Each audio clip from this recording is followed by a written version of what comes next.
الحمد لله رب العالمين والصلاة والسلام على سيد الأنبياء والمرسلين أما بعد فأعوذ بالله من الشيطان الرجيم بسم الله الرحمن الرحيم قال الله تعالى في القرآن المجيد في شان حبيبه ورفعنا لك ذكرك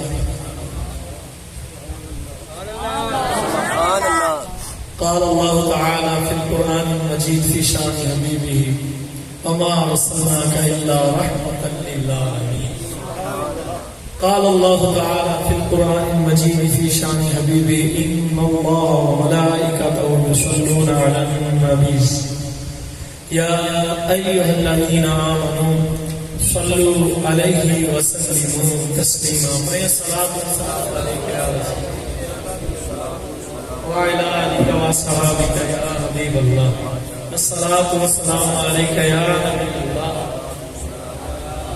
وعلى آلك وصحابك يا سيدي يا نور الله. حضور کی بارگاہ اقدس میں دو طرح کے بندے ہوں گے دنیا میں اور انہی پر آخرت کا انحصار ہوگا. ایک ہوں گے خوش بخت، ایک ہوں گے بدبخت. دو کیٹیگری ہیں.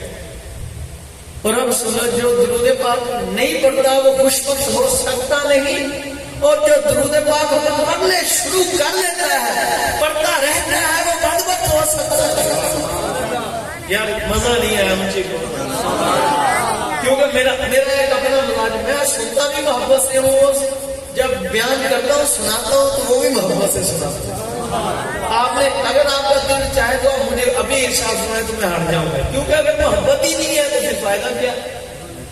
جب تک عبادت میں خشوع و خضوع ہوتا ہے نا تو مزہ بڑا دوبارہ آتا ہے. یہ حضور کا ذکر ایسی عبادت ہے خدا کی سنت ہے. اگر آؤ مجھے کو زور میرا بھی لگے گا اور آپ کا بھی لگے گا انشاءاللہ. زور میں بھی لگاؤں گا، تھوڑا کام زیادہ کیا لگانا تو ہے. نالے ایسی بابا جی کہا تھا نا سیلی اور سارے زور بھی سرکار نہیں رکھے. رضوی صاحب نے میں سکھایا یہ اس وقت کے اتنے عظیم مشہور عالمی نکل بابل ولی اللہ، اور پتہ نہیں کیا مقام تھا ان کا، فنا فی خاتم النبیین لا فی خاتم النبیین. اتنی بڑی ہستی تھے کہ آپ کی اور میری سوچ کی پرواز جہاں ختم ہو جاتی ہے نا ادھر سے تو ان کے جوتوں کی پرواز شروع ہوتی ہے. ذات تو بہت آگے ہے شاہی بابا جی کی ذات بہت آگے ہے، ان کے جہاں جوتے ہیں نا ہماری پرواز ختم ہو جاتی ہے. اور ہمیں پتہ نہیں ولی اللہ کے جوتوں کا کیا مقام ہے. یہ تو خواجہ محبوب الہ سے پوچھو، خواجہ نظام الدین اولیاء سے پوچھو نا، جنہوں نے مرشد پاک کے جوتے مبارک اپنے امامے میں باندھ لیے تھے. اونچی کو ذرا ایسے بولو گے تو مجھے بھی مزہ آئے گا اور آپ کے لیے بھی فائدہ ہے، میرے لیے بھی. اب درود و سلام کرنا ہے تو پھر خوش وقت ہونا ہے تو بلند آواز سے پڑھے السلام علیکم یا سیدی یا رسول اللہ وعلی آلک وصحبک یا سیدی یا حبیب اللہ صلاۃ و سلام علیکم وعلی آلک وصحبک. کتنا مبارک نام ہے، کتنا مبارک نام ہے میرے حضور کا جو عرش کے پایوں کے اوپر لکھا ہوا. کتنا مبارک نام ہے میرے حضور کا جو حضرت آدم علیہ نبی نواح علیہ السلام کی مغفرت کا سبب بنا. اور کتنا مبارک نام ہے میرے حضور کا کہ جو جنت میں ہر جگہ پر لکھا ہوا ہے، حوروں کے سینوں پر لکھا ہوا ہے، غلمان کی آنکھوں میں لکھا ہوا ہے. اس نام کی برکتیں آپ کو سناؤ، درود و سلام کی برکتیں آپ کو سناؤ. بنی اسرائیل کا شخص ہے. ایک روایت پاک میں امام جلال الدین سیوطی شاہی علیہ الرحمہ نے لکھا ہے 200 سال اس کی عمر. ایک روایت پاک میں 100 سال کی. مختلف کتابوں میں مختلف روایتیں لکھی ہوئی ہیں. اب 200 سال عمر کا شخص ہے، بوڑھا تو ہو ہی گیا ہوگا، گناہ گار ہے، دن رات گناہ کیے، پتہ نہیں کیا کیا گناہ کیے.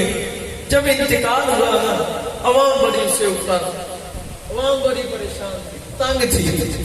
اب میں حیران ہوں کہ کوئی شخص چور ہو نا تو وہاں اس کا بھی جنازہ پڑھا. ایسا ایک سوچنے کی بات امام صاحب قبلہ. اب سوچیں کوئی شخص چوری کرتا ہو جب مر جائے ہمیں پتا ہو یہ چور ہے لیکن جنازہ اس کا پڑھاتے ہیں کہ نہیں؟ کوئی شخص زانی ہو اس کا بھی جنازہ پڑھا دیا جاتا ہے.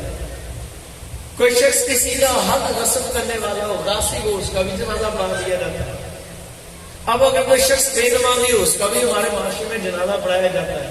روزے نہیں رکھتا اس کا سریعام روزوں میں لوگ کھاتے ہیں ان کا بھی جنازہ پڑھایا جاتا ہے.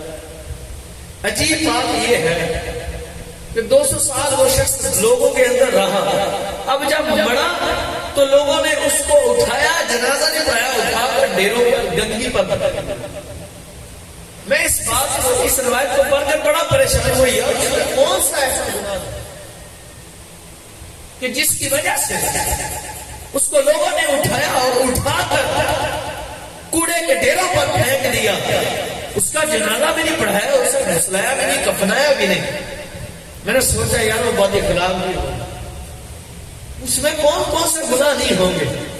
آج پاس لوگ ایک مرتبہ میں جا رہا بیگم میں بیٹھا باہر آپس میں 2 لڑکے باتیں کر رہے تھے ینگ ساتھ تھے بڑی توجہ طلب بات ہے. اب آپس میں باتیں کر رہے ہیں میں نے ان کی باتوں سے نا کام ہٹانے کے لیے مناسب نہیں کر رہے تھے مجھے پتا تھا. اب ان کو میں کیا سمجھاتا کہ یار یہ ٹھیک نہیں ہے باتیں آپ کی کرنے کیونکہ آج کل جس کو اصلاح کے لیے کہہ رہے ہیں وہ اوپر سے الٹا بھائی ہم اپنی بات کر رہے ہیں تم کون ہوتے ہو ہمارے رشتے دار ہیں معاملہ غیبت کے پہلو جو ہے نا وہ نکل رہے ہیں. اچھا میں نے کام فوراً پھیر لیے میں نے کلام پڑھنا شروع کر دیا اعلیٰ حضرت کا.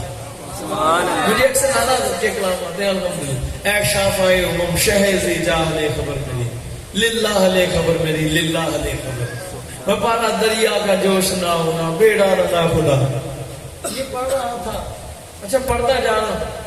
اب وہ مجھے خدا کا خوف کرو آپ کو جو اس نے اخلاق ہے وہ نہیں پتا. میں نے کیا ہوا بھائی میں نے کیا ہوا وجہ کیا ہے آپ نے مجھے یہ اتنی بڑی بات کہہ رہی. میں نے کون سی بات اخلاق کی والی بات کر دی. اب عقیدے کا نہیں مجھے پتا واللہ وہ کون تھا لیکن محسوس کوئی بات مطلب ہی ہو محسوس کوئی بد مذہب ہی ہو رہا تھا. مجھے کہنے لگا تجھے حقوق العباد یاد نہیں ہے ڈر نہیں لگتا اللہ سے. میں کہا بڑا تگڑا بندہ مگر تینوں حضور نے حقوق کوئی یاد نہیں. اونچی بولو نا. میں نے فوراً اس کا میں کہا تجھے اپنے حقوق کی بات یاد ہے تو تجھے حضور کے حقوق کی یاد نہیں. وہ کہنے لگا تجھے پتا نہیں تم رات پا رہے ہو کس طرح. میں نے کہا ڈوب کر مار دو اور ڈوب کے مار جا. جس شخص کو حضور کی نعت سننے سے اس کی باتوں میں خلل لائے وہ بندہ ایمان والا نہیں ہو سکتا. شرم کرو اور تجھے اپنے حقوق یاد ہے. تو نے مجھے اس بات مجھے کہنا تھا میں بندوں میں حقوق یاد ہی اللہ معاف نہیں فرمائے گا جب میں نے تمہیں نہیں پتا تو غیبتیں کر رہا ہے. تو اسلام کی حد سے نکل کر باتیں کر رہا ہے. جس حد کو تم نے کراس کیا یہ حد اسلام کی ہے. حضور نے منع فرمایا غیبت سے. اب تو وہ باتیں کر رہا ہے تو کہہ رہا ہے تیری باتوں سے میں ڈسٹرب ہو رہا تھا. میں نے تو حضور کی نعت پڑھی اور میری نعت سن کر جو حضور کی میں نے پڑھی ہے اس سے تو کس وجہ سے ڈسٹرب ہوا. اس وجہ سے اس میں تعریف مصطفیٰ ہے. عجیب و غریب بات. تو حقوق العباد کے حوالے سے میں نے کہا یار وہ بندہ اتنے لوگ اس سے پریشان سے تو پھر اس کو مسئلہ ہے حقوق العباد بھی درپیش آیا ہو. یہ بات کرنے کا مقصد کیا ہے؟ سبحان اللہ. بندوں کے حقوق اللہ معاف نہیں فرماتا. ایک تو مقام ہے میں نے پڑھا ہوا ان کے علاوہ لیکن میں نے اس فیصلے تک پہنچے اس روایت کے بعد کہ جب سرکار کی بات آئے جب حقوق العباد نہیں دیکھتا. اونچی بولو ذرا. ایسے حقوق العباد کا مسئلہ قبلہ اٹھایا جائے نا تو پھر سارے پکڑے جائیں گے اللہ والوں کے علاوہ. کیونکہ اب حالات ایسے ہیں کہ کہیں نہ کہیں گرمی سردی ہو جاتی ہے اور بندہ مر بھی جاتا ہے تو جلدی معافی کر. یقین مانے ایسے حالات. میں تو بس یہی کرتا ہوں اعمال کی بات نہیں گل ساری سرکار دی بخشی سرکار کے صدقے سے ہوگی خدا کی قسم. ورنہ ہم اپنے اعمال کی طرف دیکھیں میرے اعمال کا بدلہ تو جہنم ہی تھا میں تو جانتا میری سرکار نے جانے نہ دیا، سرکار ہے جنہوں نے بچا لیا۔ اب لوگ کتنے تنگ ہوں گے، وہ شخص کتنا لوگوں کی دل آزاری اس وقت تھا کہ لوگوں نے اٹھا کر اس کو ڈیروں پر پھینک دیا، لیکن بات بڑی عجیب ہوئی۔ اللہ نے اپنے پیارے نبی حضرت موسیٰ نبی علیہ السلام کو وہی فرمائے، پیارے موسیٰ آپ ایسا کریں، آپ تشریف لے جائیں اور ادھر لے جا کر ڈیروں کی گندگی سے اسے اٹھائیں، اس کو اٹھا کر غسلائیں، اس کو کفنائیں، اس کا جنازہ پڑھائیں، پھر اس کے لیے دعا فرمائیں اور پھر اس کو دفنائیں۔ میرا آپ کو اب حضرت موسیٰ نبی علیہ السلام آپ نے شیب لگے، چند سال کے ساتھ ہو گیا، آپ نے اٹھایا، غسلایا، کفنایا، جنازے کا اعلان فرما دیا، لوگ آ گیا حضور آپ اس شخص کا جنازہ پڑھا، یہ تو ایسا تھا، یہ تو ایسا تھا، یہ تو ایسا تھا، یہ فلاں گناہ کرتا تھا، فلاں گناہ کرتا تھا، یہ تو بہت بڑا گناہ گار تھا۔ آپ نے آپ کی بارگاہ میں عرض کی، مولا یہ تیری مخلوق اکٹھی ہوئی ہے، تو مجھے فرمایا میں جنازہ پڑھاؤں۔ یہ لوگ اس کی شکایت کرتے ہیں، یہ کہتے ہیں فلاں گناہ گار تھا، فلاں گناہ کرتا تھا، بہت بڑا گناہ گار ہے، پر تو مجھے جنازہ پڑھانے کا حکم فرما رہا ہے، اس کی وجہ کیا ہے؟ مالک نے فرمایا میں جانتا ہوں یہ ذاتی ہوگا، میں یوں کہتا ہوں میں جانتا ہوں گناہ گار ہے، بد اخلاق ہے، غیبتیں کرتا ہے، غاصب ہے، یہ چغل خور ہے، جھوٹا ہے، پر موسیٰ جو حکم دیا اس کے گناہ کی طرف نہ دیکھا، میں اس کی وجہ سے نہیں دیکھ رہا، میں اسے نہیں دیکھ رہا، اس کے اعمال نہیں دیکھ رہا۔ بات یہ ہے کہ ایک رات یہ آیا تھا جو کتاب ہم نے آپ پر نازل فرمائی، اس نے اس کو کھولا، جہاں میرے یاد کا نام آیا، اس نے یاد کا نام چوما بھی، درود بھی پڑھا، میں نے اس کے اعمال کی طرف نہ دیکھا، یاد کے نام کے چومے کی وجہ سے اس کے 200 سال کے گناہ نے معاف فرما دیے، ایک جنت کی 270 سے اس کا لگام بھی بڑھوا دیا، اس کے 200 سال کے گناہ بھی معاف